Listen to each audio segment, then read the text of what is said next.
श्री शिवाय नमस्तुभ्यम। सनातन धर्म में प्रदोष व्रत भोलेनाथ को समर्पित होता है, जो हर महीने के कृष्ण और शुक्ल पक्ष की त्रयोदशी तिथि यानी 13वें दिन पर रखने का विधान है। जो भी भक्त प्रदोष व्रत रखते हैं, पूजा उपासना करते हैं, उन पर भोलेनाथ की विशेष कृपा होती है। इस बार त्रयोदशी तिथि 12 जून शुक्रवार शाम 7:37 से शुरू होगी और 13 जून शनिवार को शाम 4:08 पर समाप्त होगी और प्रदोष काल में व्याप्त तिथि त्रयोदशी तिथि के अनुसार इस बार 12 जून शुक्रवार को ही प्रदोष व्रत रखा जाएगा, जो कि शुक्र प्रदोष व्रत रहेगा और यह अधिक मास का अंतिम प्रदोष व्रत भी होगा। अब आप ये सोच रहे होंगे कि जब शुक्रवार को सूर्यास्त के बाद से ही तिथि प्रारंभ हो रही है, तो हमें व्रत क्यों रखना चाहिए। अगले दिन शनिवार को शाम तक त्रयोदशी तिथि है, तो देखिए जिस भी तिथि में प्रदोष काल का समय भी प्राप्त हो रहा हो, उसी तिथि में व्रत रखा जाता है। कुछ लोग जानकारी के अभाव में अलग तिथि पर ही व्रत रख लेते हैं, तो आपको बता दें प्रदोष काल सूर्यास्त से 45 मिनट पहले और 45 मिनट बाद का समय होता है और ये समय जब त्रयोदशी तिथि के अंदर प्राप्त हो रहा हो, जब उसी दिन हमें व्रत रखना चाहिए।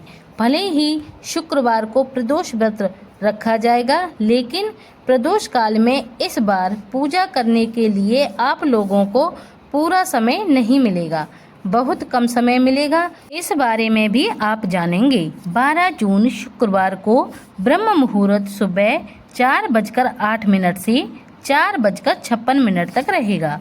सूर्य उदय होगा सुबह 5:44 पर और सूर्यास्त होगा शाम 7:08 पर। प्रातःकालीन पूजा का शुभ मुहूर्त रहेगा सुबह 4:22 से 5:23 तक। इस दिन सर्वार्थ सिद्धि योग रहेगा सुबह 5:23 से 6:28 तक और राहु काल सुबह 10:30 से लेकर 12 बजे तक रहेगा और इस दिन शिववास योग नंदी पर सवार शाम 7:36 तक रहेगा। 12 जून शुक्रवार को प्रदोष काल का समय शाम 6:23 से लेकर 7:53 तक रहेगा। अब ध्यान देने योग्य बात यह है कि इस दिन शाम 7:36 तक तो द्वादशी तिथि रहेगी, इसके बाद से ही त्रयोदशी तिथि प्रारंभ होगी।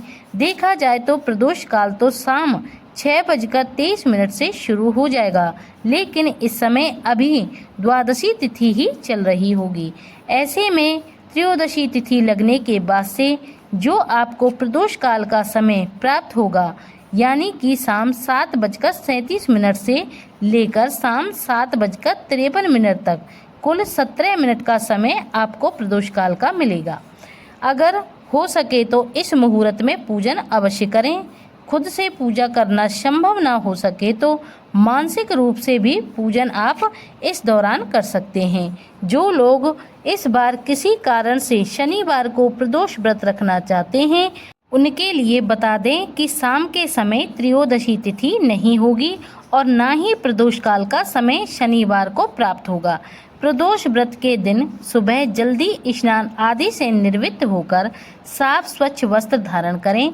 पूजा शुरू करने से पहले भगवान शिव का ध्यान करें, व्रत का संकल्प लें, घर के मंदिर को साफ कर गंगा जल छिड़कें, भगवान शिव की प्रतिमा चौकी पर स्थापित करें, फिर ओम नमः शिवाय मंत्र का जप करते हुए पंचामृत से या फिर शुद्ध जल से अभिषेक करें। भगवान शिव को बेलपत्र, भांग, धतूरा और शमी पत्र अर्पित करें।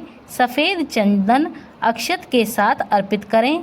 दीप जलाकर भगवान शिव के सन्मुख बैठकर शिव चालीसा का पाठ करें।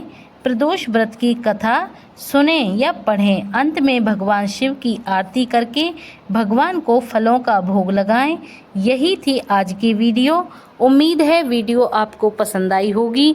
ऐसी ही धार्मिक कथाएं और वीडियो देखने के लिए हमारे चैनल सनातन प्रीति को लाइक, कमेंट, शेयर और सब्सक्राइब जरूर करें। बोलिए पार्वती पतये हर हर महादेव।